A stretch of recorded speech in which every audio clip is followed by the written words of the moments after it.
Olá, amigos, chegamos à 15ª rodada, episódio, jornada do Zuca e Tuga, nesta segunda temporada que estamos aqui, eu, Caco da Mota, ao lado de João Almeida Moreira, o canal que fala do futebol brasileiro, futebol de Portugal e suas conexões, e nesta época com muitas conexões europeias de outros países e principalmente sul-americanas, com a Sul-Americana e a Libertadores.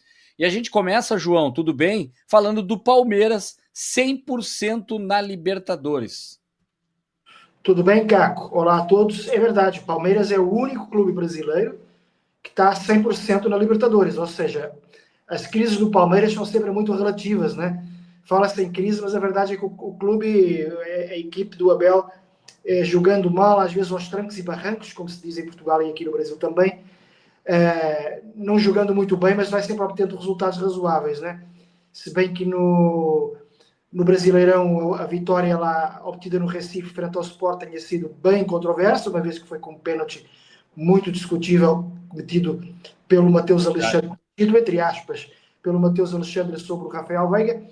E o primeiro jogo com o Botafogo também não foi bom, o jogo inaugural no Brasileirão, porque o Botafogo teve as melhores oportunidades, jogando no contra-ataque.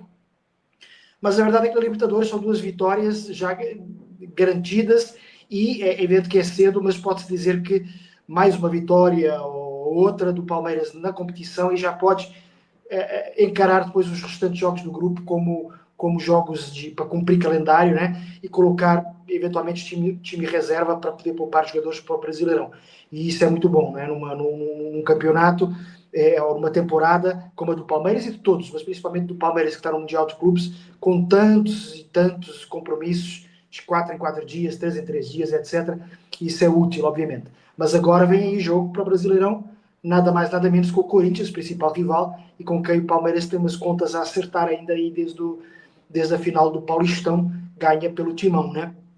Eu acredito até que a perda do estadual, ninguém gosta de perder, mas às vezes tem um lado positivo, porque o Palmeiras entra, como se diz, às ganhas nas outras competições. E o Abel Ferreira, ele tem uma característica que dá para dizer, ele é resultadista, não importa muito o desempenho, mas o que importa muito mais é a questão de somar pontos nessas competições. Porque se a gente levar em conta o esporte recém-vindo da Série B, com tudo que aconteceu de penalidade controversa, enfim, um problema beneficiado, não beneficiado por má fé da arbitragem, mas por erro, né? Até árbitros afastados, né? Do jogo do Internacional e Cruzeiro também, o que eu não concordo, que no caso do jogo do Internacional o árbitro foi correto, na minha opinião, mas enfim. Falando do Palmeiras, Sporting Cristal 3-2 e o Cerro Porteño 1-0. O grupo é fraco, na minha opinião, também. O Palmeiras, ele acabou entrando num grupo mais frágil, mas ele está fazendo o seu papel. E aí no Brasileirão ele tem essa questão de estar com os mesmos 4 pontos. Até falei do Internacional, o Internacional é o líder pelos critérios, mas os líderes, todos aqueles que têm 4 pontos, estão na faixa da liderança, dependendo dos resultados da próxima rodada. E é interessante que depois do Corinthians, tem Internacional e Palmeiras no Beira-Rio. Então será um grande confronto, muito interessante. Aí, a propósito, aí eu viro a página para o outro assunto, dessa questão do camisa 10 fazer a diferença, um legítimo camisa 10, que é o Alan Patrick do Internacional, que está todo mundo falando se deve ou não deve ser convocado para a seleção. Eu acredito que o futebol europeu, o ritmo que tem o futebol da Europa, jogadores como esse podem não dar o resultado esperado. Mas se ele está fazendo o que faz com uma característica diferente, que nem lá fora a gente está tendo um jogador com essa função, o legítimo camisa 10, o ponta de lança que sabe armar também, e que para mim o único que pode fazer algo parecido com qualidade, até porque faz as duas e é um jogador espetacular, mas a gente já falou tanto dele, é o Neymar. O Neymar, sim, é o camisa 10 da seleção brasileira por tudo que representa. Liderança técnica, mas mesmo assim não tem essa característica. Poderiam, a gente fez semana passada, ou no último episódio, até um desenho em que os dois poderiam jogar juntos, até por um entrosamento desde a categoria de base que tem. Mas para fechar a camisa 10, eu vejo muito importante o Rafael, essa referência do 10, ele é aquele cara que muitas vezes você não está conseguindo resolver um jogo, e contra o Atlético Nacional, o Internacional teve 2 pênaltis, ele nem estava tão bem na parte de apresentação do jogo, porque não é ele que cava as penalidades ou que sofre as penalidades, né? Uma é do Wesley, outra é do Vitinho, são os pontas. Mas a bola passa por ele e também pelo Fernando, que está jogando demais, mas isso com a idade mais avançada. Se tivesse seus 33, 34 anos, era outro que poderia também ser lembrado por uma função que eu sinto falta, que é o 5 aquele, como o Casimiro é na seleção. Mas nós estamos falando de 10, não vamos mudar de assunto.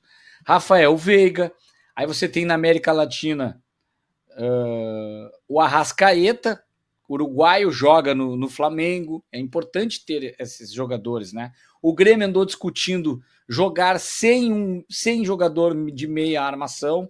O 10 é o Cristaldo, que sempre para mim, mesmo não tendo a qualidade desses jogadores que a gente está citando, ele também faz a diferença um pouco pela característica e não só pela qualidade técnica, que é inferior. Aí tu tem o Messi, claro, é o maior 10 do mundo, né? E que ganhou a Copa do Mundo com o conjunto da Argentina jogando ao redor dele, que é um excelente jogador, aonde ele pisa, ele faz a diferença, está fazendo no Inter Miami. Apenas o Paris Saint-Germain não conseguiu os resultados que queriam, mas no Barcelona, a seleção argentina, ele chegou em final e ganhou outra final, é um jogador espetacular. E aí a gente tem, então, pelo menos esses jogadores aqui na América Latina. Portugal também tem o seu camisa 10 da seleção, e a Europa também tem grandes jogadores com essa característica e que parecem estar escassos com esse perfil, né? Eu gosto muito do Modric do Real Madrid, que nem sempre é titular, mas é um jogador de característica muito interessante como camisa 10. Sim, em Portugal até há mais que um, eu diria. Que o Bernardo Silva talvez seja o mais camisa 10, mas o Bruno Fernandes também é mais ou Também menos é. esse estilo de jogador, embora parta às vezes dos lados, e o Bernardo também parte às vezes dos lados, enfim. Os dois são talvez os dois jogadores mais destacados de Portugal depois do Cristiano Ronaldo, lógico, e portanto tem que jogar, né? O Roberto Martínez coloca os dois, e portanto os dois acabam por ser dois camisas 10, um mais para a direita, às vezes é o Bernardo, que é para usar o seu pé esquerdo para entrar para o meio, e o Bruno para a esquerda para usar o pé direito. Tem também o Vitinha, que é um jogador diferente, é mais um volante, mas é um jogador também os italianos chamam essa posição regista, né? Que é um jogador um pouquinho mais atrás. É um Pirlo, né? Para quem lembra bem do Pirlo, que é um jogador Verdade. que comanda um jogo assim, uns 10 metros atrás do tradicional camisa 10, né? Um camisa 10 recuado, vamos dizer assim. Mas, sim, na Europa realmente não há muito camisa 10 tradicional, que acho que na América do Sul ainda resiste a usar mais, né? Você não Que se falou usa uma expressão, né, na América do Sul, que é o enganche também, né? enganche, exatamente. Eles usam essa expressão. Só Nós, brasileiros, argentinos, não. Mas os só argentinos, argentinos... exato, só argentinos, você falou no Messi, realmente quando você fala no Messi não se consegue falar mais nenhum nome depois, né? É Mas só complicado. eles têm, só por exemplo, aqui tinha o Almada, jogava aqui, é outro camisa 10, tem um monte o Garro é uma espécie de camisa 10 do Corinthians, ou seja, Que a fez Argentina, gol na Liga Europa, o Almada exatamente. fazendo gol já. O Garro, e só para falar de alguns que estão aqui no. Há pouco tempo havia o Montilho, lembra do Monticho, para dizer no sotaque argentino? O Monticho havia o Conca, ou seja, os argentinos a produzir camisa 10 é impressionante. O D'Alessandro, para não ir, para ir um pouquinho mais longe, enfim. O Aimar, que jogou no Benfica, tantos. Bom, mas na Europa, É, o realmente. Uruguai mais antigo, né? Francescoli, Rubem Paz. Ah, Esses sim, caras muitos. são fantásticos, né? Muitos. Eu acho que. Recoba. Exatamente. Eu acho o James Rodrigues ainda joga, né, na Colômbia. E não foi bem no São Paulo, né? Mas joga Eu bem na Colômbia. Eu acho que na América do Sul, camisa 10 vive mais, está vivendo mais ainda é atual. Na Europa, não tanto. Por exemplo, eu falei do Pirlo na Itália. A Itália hoje em dia não tem um 10-10. Tem o Barella, que é o jogador do Inter, mas é mais um 8, é um cara que vai a todas.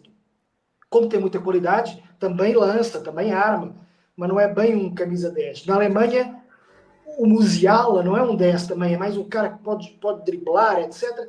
Tem agora um jogador do Bayern Leverkusen que todo mundo quer, inclusive o Real Madrid, que é o Wirtz, enfim, que também parece ser um pouquinho mais mais camisa 10. O Bayern Esse é o mais 10 de todos para é mim. o mais 10, Eu sou fã talvez. desse jogador. Esse aí vai brilhar na Copa. É. E a Holanda tem também um mais recuado, que é o De Jong, que joga no Barça, que é também um cara assim, tipo, mais atrás, tipo Vitinha, né? Vai gerindo o jogo ali, passando a bola para trás, mas joga uns 10 metros atrás do que jogaria um camisa 10 normal. E Espanha o tem muito. Depay. E o Depay também. Tem uma o Depay, embora o Depay jogue um pouquinho mais à frente. Nesse caso é Não, mais. só para citar, porque usa 10 Ele usa a 10 na e. camisa, isso aí sim. É, Mas esse joga um pouquinho mais ali como segundo atacante, né? A Espanha tem muitos jogadores com características de baixo. O Pedri do Barcelona talvez seja o mais 10. Há lá o Olmo também, embora o Olmo seja um atacante que vai para a esquerda, para a direita, ou seja, são jogadores mais móveis do que a gente está habituado. E claro, o Rodri, né, que é mais um jogador, um volante, mas que funciona também como armador e que está machucado há muito tempo e por isso tem um pouco do radar. E só para fazer aí a ronda das seleções mais importantes da Europa, a Inglaterra tem o Bellingham, né, podemos dizer que é uma espécie de camisa 10. verdade. Eu acho que o camisa 10 mais 10 mesmo é um jogador do Tottenham, que é a terceira opção na seleção, que é o Madison, que é realmente camisa 10, joga ali atrás do atacante e ele Perfeito. pega ali à frente. Mas não é bem o 10. Assim como o Rice, né, que brilhou muito nessa. Golaço, né, de falta. 2 Dois, golaços de falta. e também não é bem um 10, é mais ali um 8, vai à frente, vai atrás, assim. Eu falei do Barella, é mais ou menos essas características. Ou seja, e além do Modric, que você já falou, né? Que é um 10 típico, clássico. Também foi recuando um pouquinho ao longo da carreira, acho que jogou um Virou pouquinho um mais 8, atrás, deixando o Kroos fazer mais aqui os passes e ele ficar um pouquinho mais atrás ali, ao lado quase do Casemiro, ou uns metrinhos à frente, enfim. Ou seja, na Europa, o camisa 10 meio que se metamorfoseou um pouco, né? Virou uma espécie de 8, de 9,5, em alguns casos até de 6, né? Mas continua a existir jogadores de muita qualidade técnica ali no meio campo, isso sem dúvida. Mas na América do Sul é onde eu acho que realmente ainda resistem os camisas 10 mais clássicos, tanto no Brasil, falamos do Alan Patrick, do Rafael Veiga e outros nomes, como na Argentina, no Uruguai e em outros países. O Brasil, a gente até nem falou tantos nomes como concorrentes aí. Um tempo atrás tinha o Ganso, mas o Ganso também virou um É, 8, deu uma recuada também. O Paquetá é é, muito mais atacante também, apesar de jogar de volante algumas vezes também. Né? Aí tem o Rafinha jogando como 10, o Neymar jogando como 10, que para mim é eu, aquele que pode exercer, e o Rodrigo que usa a camisa 10, né? no ano passado se destacou muito, que fez parte aí das seleções no final do Brasileirão, o Matheus Pereira do Cruzeiro, que é um clássico 10. Esse ano não tá bem, teve problemas, sai, não sai, perdeu um pouco o estatuto com a chegada do Dudu e do Gabigol, o estatuto de craque do time, então não tá num momento tão bom, mas é um jogador com essas características. O ano passado, ele, tal como o Alan Patrick e o Rafael Veiga e outros, eram muito falados ali como para essa posição, né, como o melhor do Brasileirão.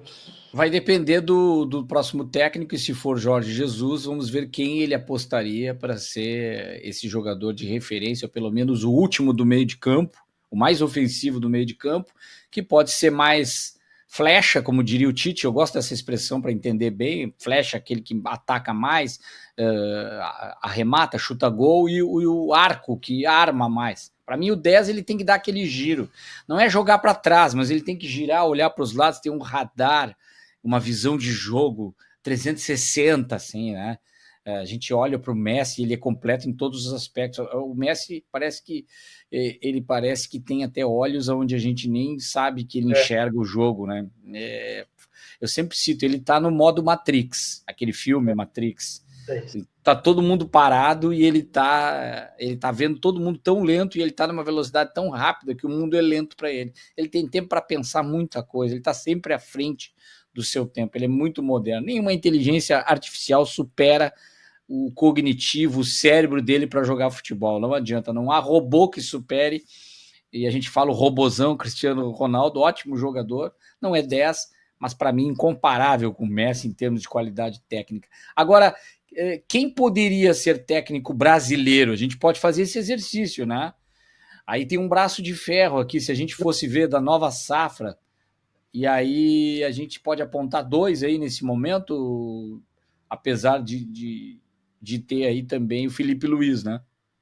Sim, treinador da seleção, eu realmente dá a ideia que, não só pelas informações, mas até pelo momento, que a tendência é que seja um estrangeiro, não é? Porque não há ainda ninguém.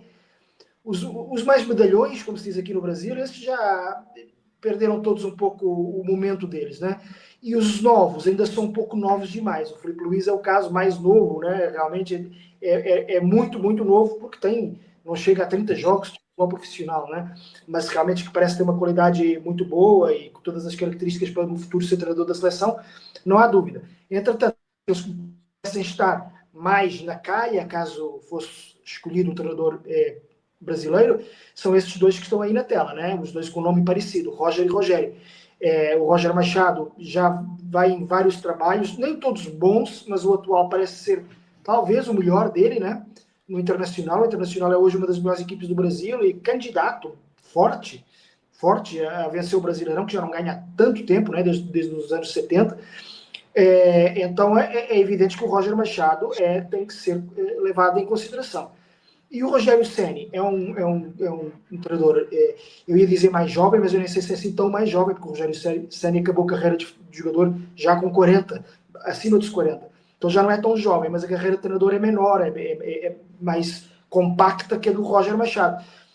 Mas como treinador tem tido ótimos trabalhos, né? Ele foi campeão brasileiro pelo Flamengo, ele fez um ótimo trabalho no Fortaleza, ele meio que lançou aquilo em que o Voivoda, sem tirar nenhum mérito à Voivoda, que é um mérito totalmente dele, mas o Rogério Ceni meio que lançou o Fortaleza, né, nestes altos voos.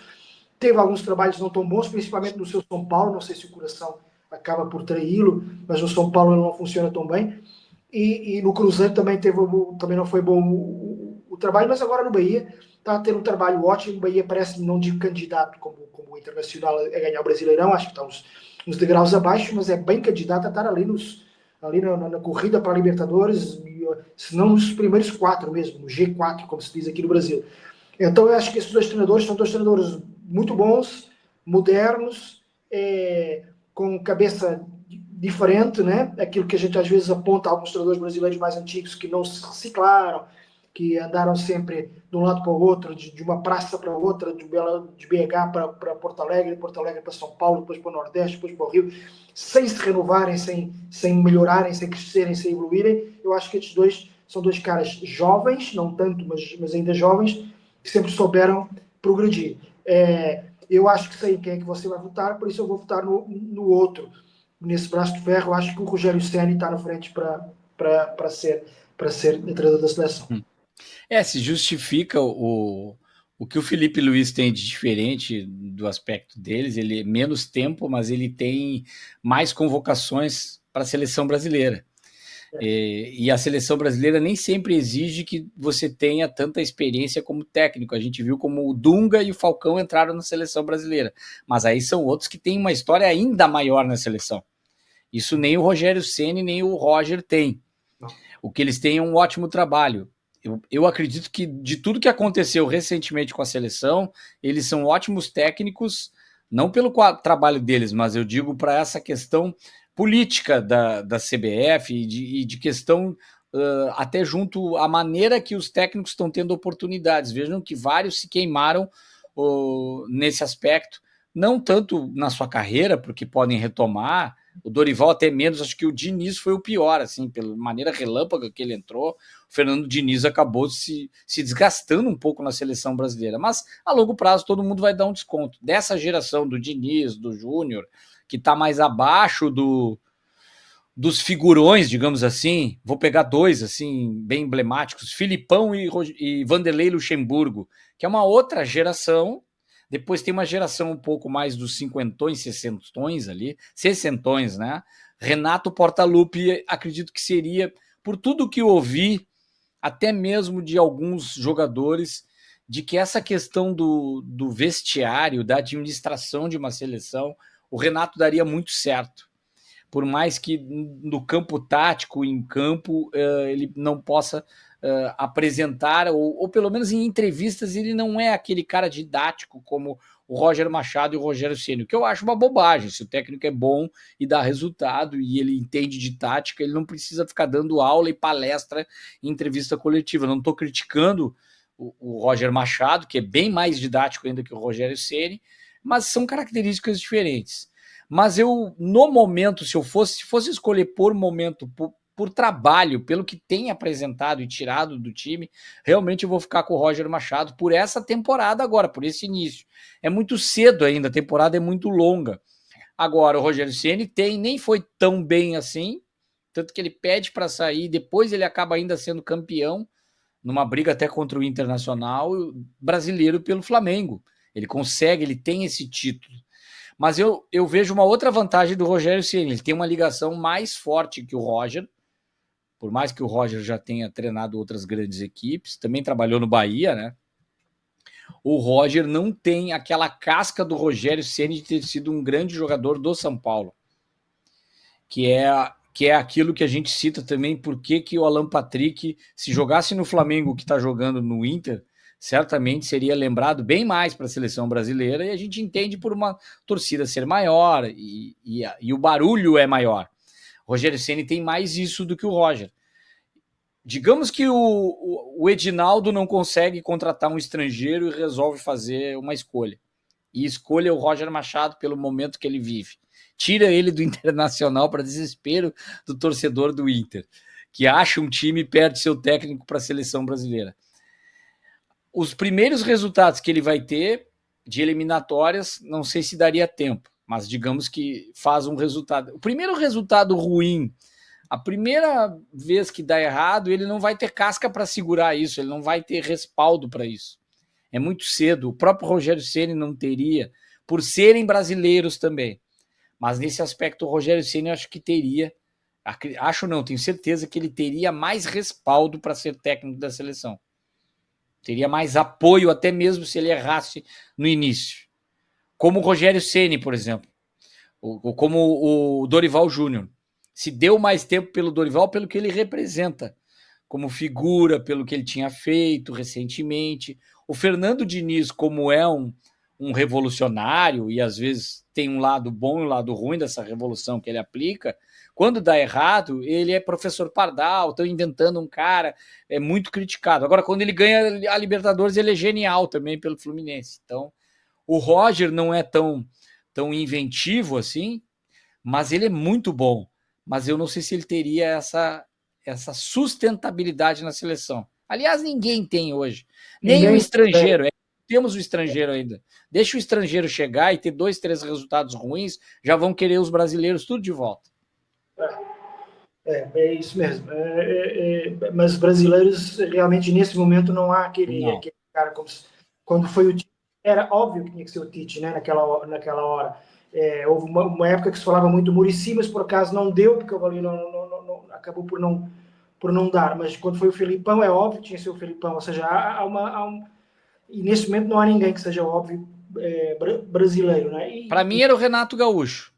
Mas como ele foi pro Fluminense, ele foi inteligente, o Fluminense está no Mundial. Ele vai fazer uma vitrine dele no Campeonato Mundial. Se ele faz um bom jogo internacional, não que ele esteja de olho no mercado, não me parece ser o perfil do Renato, querer treinar time na Europa, enfim, acho que não. Prefere ficar muito mais próximo do Rio de Janeiro, ele está em casa agora. Então, mas ele gosta, e quem não gosta, de disputar uma competição grande, estar no grande palco dos clubes mundiais, que ele vai ser menos fritado do que na seleção brasileira. Não é o momento para um brasileiro assumir a seleção brasileira. O momento é para os estrangeiros. A bola está com eles, né, João? Não sei se tu concorda. Sim, tá. Agora vamos ver qual deles, né? A última notícia que eu ouvi de hoje de manhã, falamos na sexta-feira, é que a CBF já fez contatos com o filho do Ancelotti, tá? Fazer contatos com o filho do Ancelotti, para ver se através dele, e que faz parte da equipa técnica do Real Madrid, se através dele consegue convencer o pai. Mas enfim, são as informações de hoje, amanhã já serão outras completamente diferentes, de repente ele já nega, enfim. Mas é o que se dizem em jornais. Vamos ver. Tem muita especulação em função do resultado do Real Madrid, que pode reverter, o Arsenal que se cuide. O Real Madrid tem muita qualidade. É um resultado difícil, mas se há uma equipe, como o próprio Barcelona, que para mim é o favorito a ganhar a Liga dos Campeões, mas num mata-mata de 2 jogos, depois um jogo final, tudo pode acontecer com o nível dessas equipes. Foi uma grande vantagem. Acredito que o Arsenal tem tudo para eliminar o Real Madrid.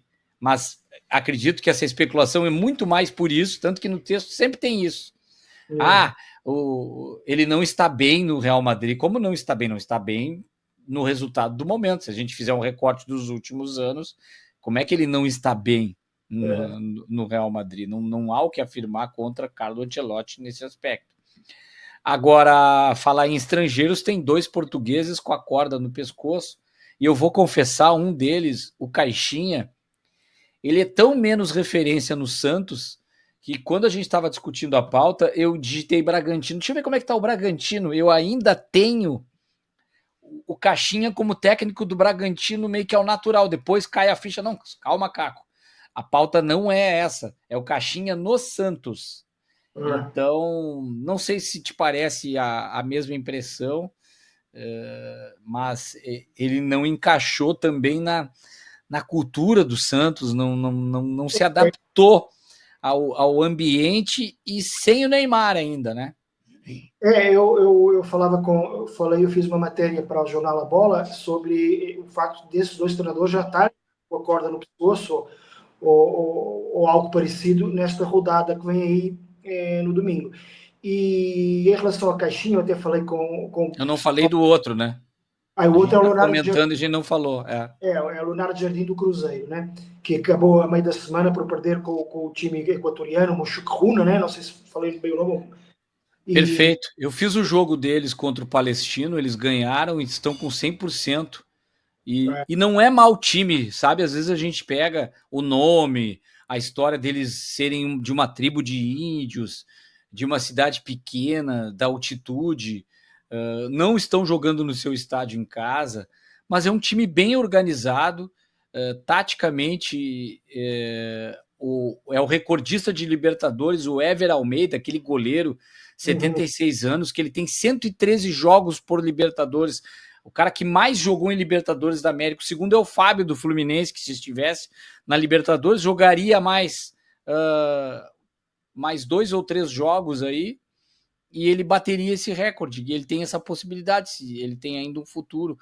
Mas ele tem aquele Brian Angulo, atacante, que jogou no Santos, né? É incrível. É um time que tem uma história do povo chibuleo, que usa um ponchito vermelho, um poncho, né, rojo, que no Rio Grande do Sul até a gente chama de pala, né, o pala, que não sei se em Portugal se usa isso no frio, isso é uma coisa muito mais latina, né, não sei se o povo europeu tem algum, talvez mais próximo dos países da neve, né. Nós os latino-europeus, portugueses, espanhóis, italianos, não usamos muito isso porque são países mais quentes, né? Mas é verdade, esses clubes assim, que sem tradição, não. Quando se perde, é realmente um vexame para a torcida, o torcedor sabe que vai ser zoado pelo torcedor rival, etc.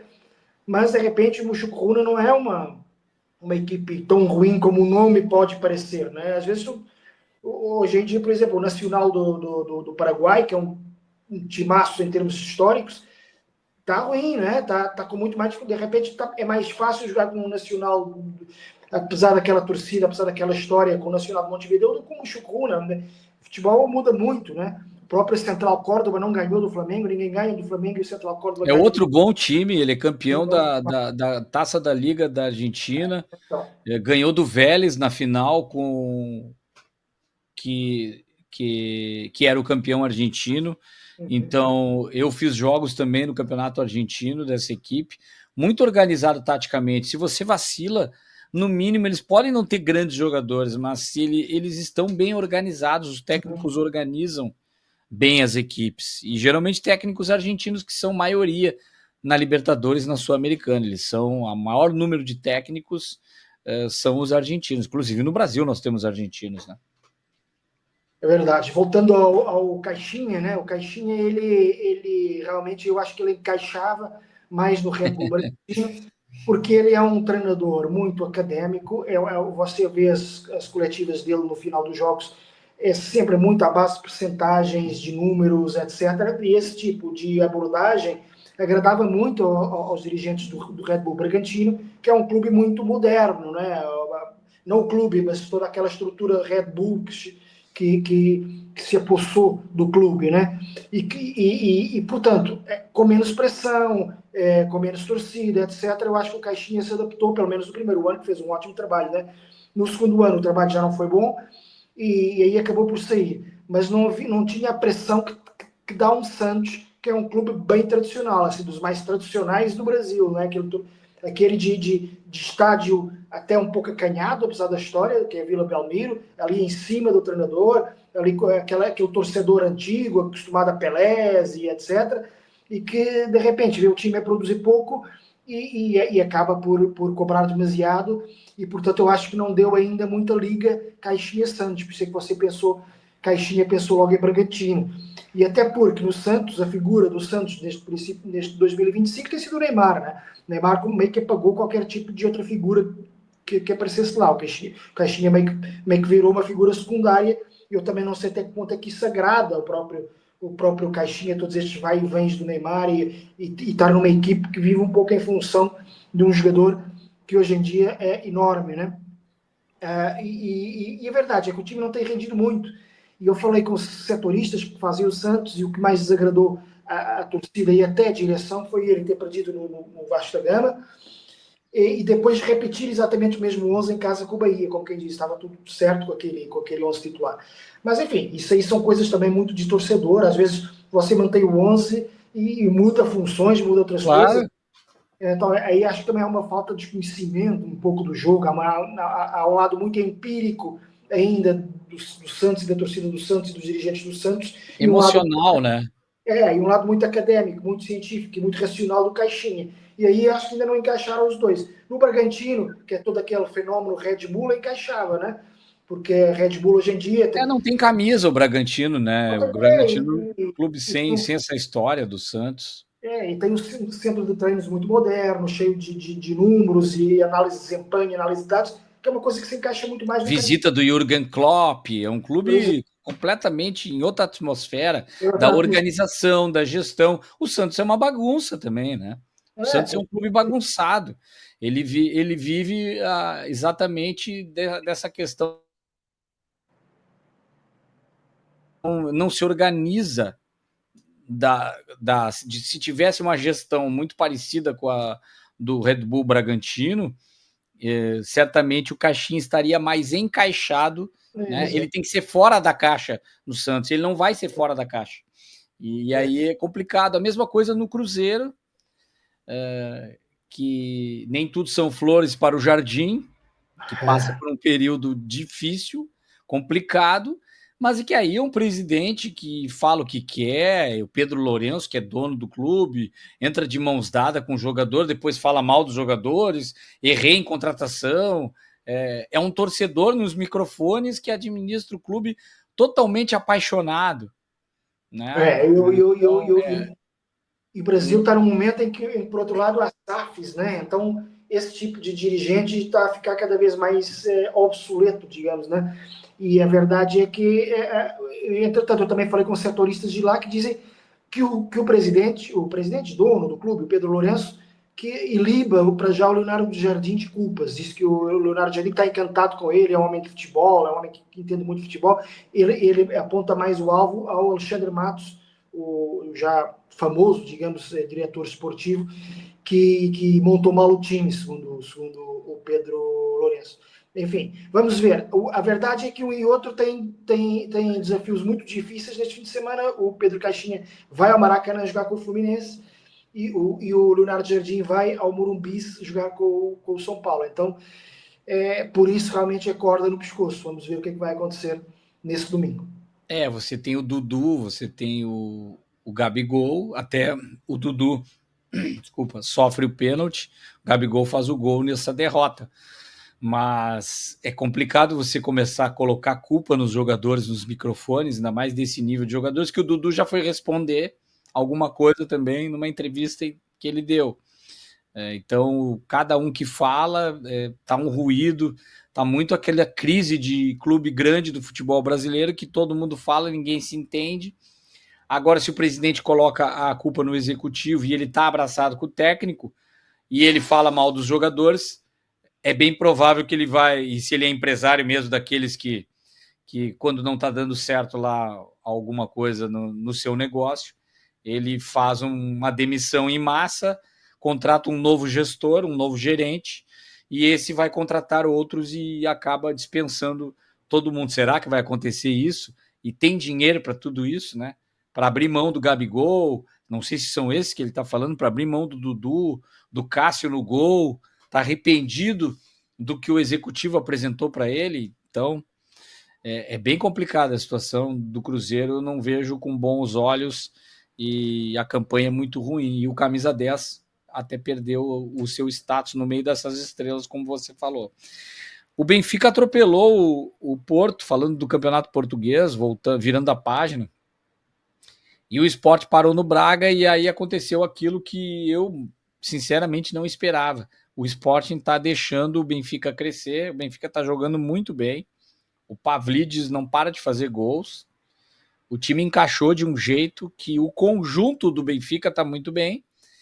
E o Sporting parece depender ainda mais do seu grande atacante e perder um pouco de consistência no meio de campo, não tem conseguido se apresentar. Ainda não parece estar tendo uma ressaca daquela troca do técnico, e duas trocas, por sinal, e que não deu liga mesmo, está se atrapalhando e eu estou quase mudando de opinião, apesar de ainda achar que se a gente for olhar tudo aquilo que era feito pelo Sporting, agora esse Benfica que jogou contra o Porto, dada também a proporção da qualidade do Porto muito inferior nessa temporada, né? Tem que dar esse desconto. O Porto, como o Nacional do Uruguai, que você falava, tem camisa, tem história, mas não é o Porto que se apresenta com autoridade e perde em casa para o Benfica, tomou um laço, como se diz.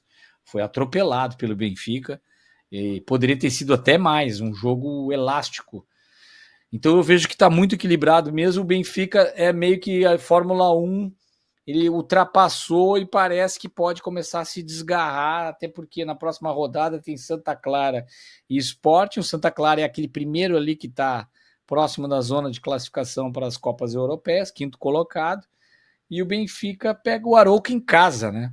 Então, a situação nessa rodada eu já vejo que isso pode se manter e até daqui a pouco o Sporting se atrapalhar.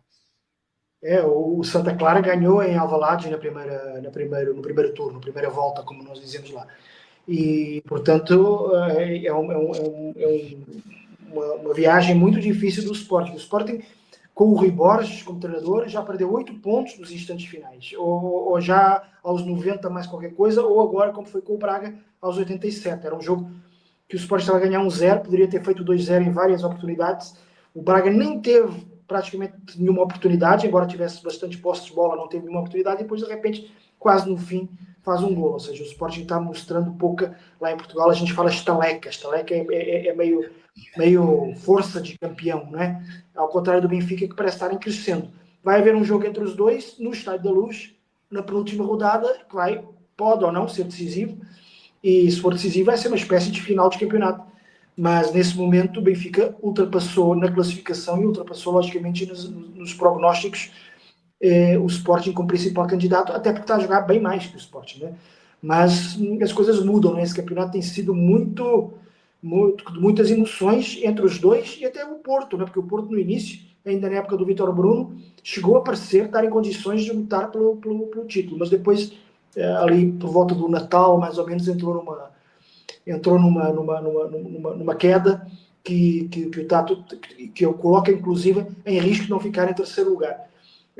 Mas neste momento, sim, a Benfica candidato e o Sporting é candidato a ficar em segundo, mas com aquele que é indiscutivelmente o melhor jogador do campeonato, que é o Gyökeres, o sueco, que tem muitos jogadores à perna, mas parece que é o Arsenal que tá na frente e segundo consta, é evidente que não há confirmação, ele já disse ao Arsenal que prefere o Arsenal, gostaria de ir para Londres, etc. Seriam 234 milhões o Arsenal tem 234 milhões de euros para gastar, ou seja, uns 70 ou 75 seriam no sueco do Sporting, sendo que outra hipótese seria o Isaac, que também é sueco, mas que joga no Newcastle e que até pode ser mais caro, não é? Porque o Newcastle, ao contrário do Sporting, é um clube ultra rico, talvez até mais rico que o Arsenal, e portanto para vender o Isaac só por uma soma ainda mais astronómica do que aquela que o Sporting pede pelo Gyökeres. Mas a verdade é que, à partida, Gyökeres vai completar a última temporada dele no Campeonato Português. É um cara que, de longe, já sobra no futebol português. O Gyökeres já jogou no Brighton, no Swansea City, e eu lembro ele, fiz jogos no Coventry City, que ele se destaca fazendo 40 gols, e aí que ele vai para o Sporting, né? E é interessante ele voltar a figurar. Ele tem característica, porte físico para jogar no futebol na Inglaterra. É muito interessante. O Isaac é uma característica diferente, um pouco mais de velocidade, que vem um pouco mais de trás.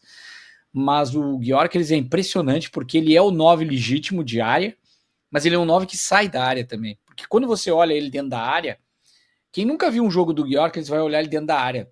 Pega, digamos que você começa o jogo, trocou de canal e ele tá num escanteio, e ele tá dentro da área.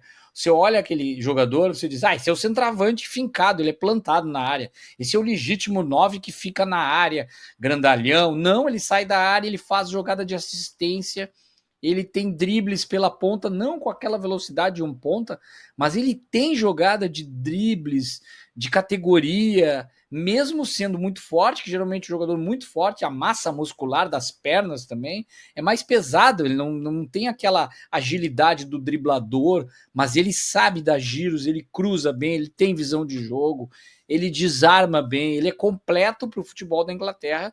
Seria para o Arsenal uma excelente peça você ter um jogador com essa característica, que lembra o Haaland, assim, de certa forma, né? Uma característica semelhante, apesar que até eu acho que ele sai mais ainda da área, pelo menos o Sporting exige mais disso dele, combina muito bem com o Trincão na frente, é um excelente jogador e que pode ainda fazer a diferença na pauta anterior, que é o Sporting, depende muito dele.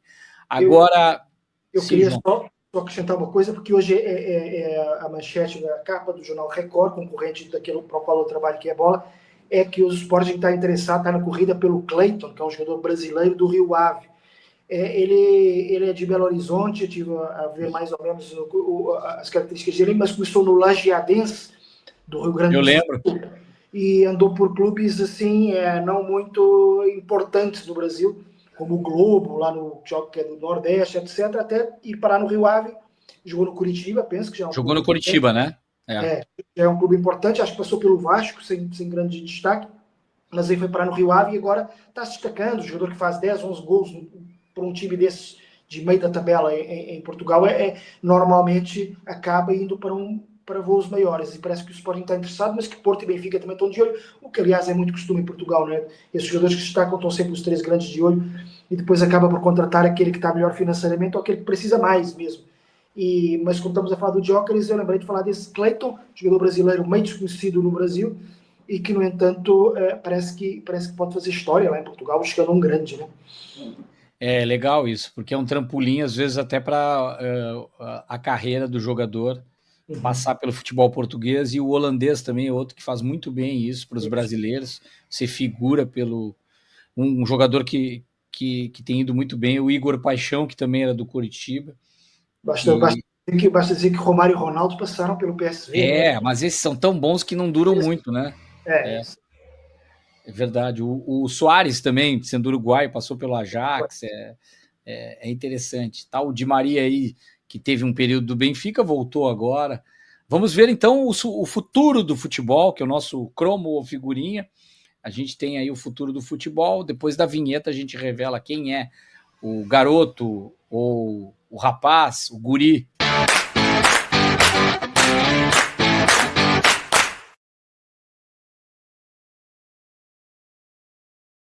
Dele com a camisa da seleção brasileira, Breno Bidon, tem sido dado como uma das grandes revelações do futebol brasileiro, que é um jogador de meio de campo, nem para 10 nem para 5, ele está até com a camisa 8 aí da seleção brasileira de base, que já foi convocado, né, João? Ele é daqueles jogadores que eu acho que não encanta a torcida, não encanta a imprensa, mas encanta muito os treinadores, né? Tanto o Antônio Oliveira, o português que treinava o Corinthians, como agora o Ramon Dias, o elogiam em público, não só provavelmente porque ele faz em campo nos jogos, mas também porque ele fala nos treinos, pelo comportamento dele no dia a dia. E é realmente um jogador, se você parar para ver, embora não seja, como eu disse, assim tão vistoso, não é aquele jogador, aquele ponta ou aquele atacante que dribla, que etc. É um jogador de muita utilidade, de muita maturidade para 20 anos, né? Muita utilidade tática, e acho que tem essa questão do comportamento, um cara muito profissional, e que toda a gente sempre, quando fala, é um grande jogador e um grande menino. Tanto o Antônio Oliveira como o Ramon Dias falam isso. Adoro esse menino e tal. Quando falam assim, que gostam do menino, ou que em Portugal a gente diria do miúdo, como disse o Abel Ferreira agora a propósito do Richard Rios, que disse que ele é um bom miúdo, quando dizem isso é porque realmente ele deve ser, fora do campo, o comportamento dele também deve ser ótimo do ponto de vista profissional. Portanto, quem sabe, com tanto jogador ali que tem sido utilizado ali no meio campo da seleção, quem sabe ele a prazo não pode vir a ser uma opção ali para ser mais um daqueles jogadores, aquele 8, como você falou, da seleção, jogador que tanto cria um pouco como também defende, enfim. Vamos ver, é uma opção de futuro realmente boa para o Brasil. Mais uma que o Brasil tem. O Brasil pode ter na seleção uma base dos principais jogadores, esses que estão figurando, mas é pouco tempo. Mas esse trabalho novo para a Copa tem que começar a colocar alguns garotos já pensando nas outras Copas, e ele é um candidato, jogador, e que curioso, eu estava vendo a carreira, ele começa na base da Portuguesa, e depois ele vai para o Audax e chega ao Corinthians em 2019, onde se destaca, a gente lembra aí na Copa São Paulo, um grande destaque do Corinthians, campeão também em 2024. Ele chega a vencer um sul-americano esse ano, o Brasil vencendo o sul-americano sub-20, ele convocado. É um jogador que, quando veste a camisa cedo, já vai pegando, vai encorpando para ser um jogador também de seleção para o futuro próximo. Sem dúvida alguma, merece demais estar no nosso álbum aqui. Eu nem coloquei o nome para o pessoal pegar aqui, ó. Cromo ou figurinha no nosso álbum, ou na nossa caderneta, como se diz em Portugal, né, João? De cromos, ele está aí, o Breno Bidon, com 20 anos de idade. E ele é eu diria, se eu tivesse bem pelas ruas de Porto Alegre, andando com os amigos, aí falando, esse guri é bom, esse garoto é bom, dependendo do lugar, né? Ali mais para o Paraná, a gente falaria, o paranaense fala piá, né? Tem alguns lugares que se usa a expressão moleque para o jovem, né? Inclusive teve uma promoção na TV que eu trabalhava, a RBS, ela tinha, e a afiliada da Globo do Paraná também tinha, uma categoria, era um projeto de competição para garotada. No Rio Grande do Sul se chamava Guri Bom de Bola. Em Santa Catarina era Moleque Bom de Bola. E no Paraná era Piá Bom de Bola, o mesmo projeto das televisões afiliadas da Globo, que faziam um encontro, uma competição entre jovens de 12, 13, 14 anos. Era uma competição de garotada, de gurizada, como a gente diz no Rio Grande do Sul. Mas em Portugal é diferente. Em Portugal, se fosse em Lisboa, seria miúdo bom de bola, por exemplo. Ou até não sei se posso dizer, acho que posso dizer, não ofende ninguém, puto bom de bola, porque lá equivalente ao moleque, isso é puto. É uma palavra muito comum, chamar alguém de algum garoto, chamar, puto, vem aqui. E é uma coisa considerada assim meio carinhosa. Carinhosa assim como moleque, né? Meio carinhoso e meio que para não dar assim muita confiança, né? Mas acho que o miúdo é mais carinhoso, mas o puto também se usa muito. Mas sim, esta língua que nos desune vem a propósito do Abel Ferreira, que falou que o Richard Rios é bom miúdo.